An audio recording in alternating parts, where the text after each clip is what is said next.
You had bases on our Holy Land in Saudi Arabia. You do not give Palestinians a fair treatment, and you have been bombing.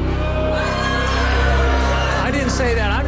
On your website on 9/11, you had a blog post that basically blamed the United States for 9/11 on your website yesterday. And we were not attacked because of our actions. We were attacked, as Newt talked about, because we have a civilization that is antithetical to the civilization of the jihadists. While on patrol with the Marines, I get a first opportunity to ask a couple of young Afghan men what they know about 9/11. Yeah. No, they never heard about this. Yeah? Can you show them a few more? And can you ask them, do they know where it is even? We don't know, so that's because we're a farmer.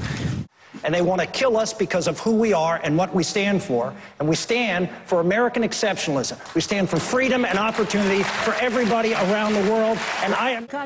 But maybe the elders at a local shul would have more to say. Yeah. No, I didn't see it.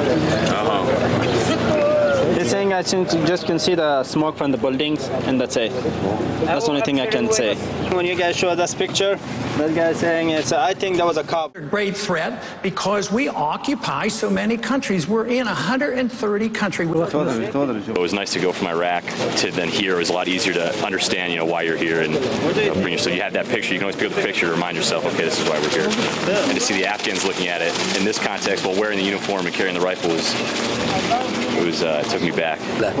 We do, if another country, say China, did to us what we do to all those countries over the... They're saying the Americans saying, we're going to help you. They destroy one building and they destroy us how many buildings? And they say, we're going to help you. Where is the help? They're saying they give it to our kids a gun and to go fighting, and they give it to their own kids a pen and paper to write down and read and write.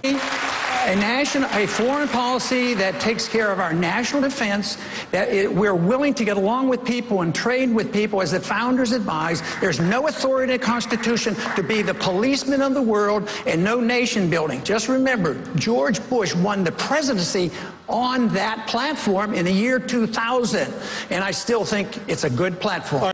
Amazingly, in a country where for 10 years a war has been fought with 9/11 as its root cause and justification, it turns out not only were the villagers oblivious to 9/11, but so were the Afghan police, and even some of the translators working with the US military. But you don't know the history of this event? No, I have no idea about the story of things.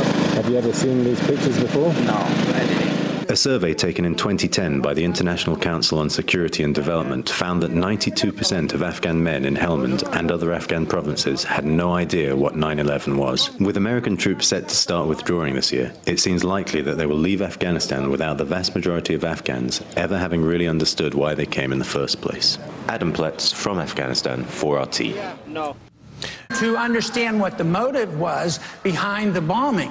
At the same time, we had been bombing and killing hundreds of thousands of Iraqis for 10 years. Would you be annoyed? If you're not annoyed...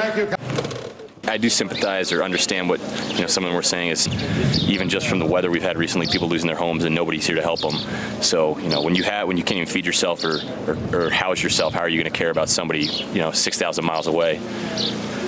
So I can understand that. But I never thought to ask those questions of anybody here as to why we're here. Been bombing? I didn't say that. I'm trying to get you to understand what the motive was behind the bombing. At the same time, we had been bombing and killing hundreds of thousands of Iraqis for 10 years. RT.com reporter Adam Pletz recalls how he came up with the idea of filming that story. He talked about how U.S. Marines once told him of a day when the moon was high over an Afghan village, and the Marines told the elders how the United States had sent a man to the moon, and they got laughter in reply.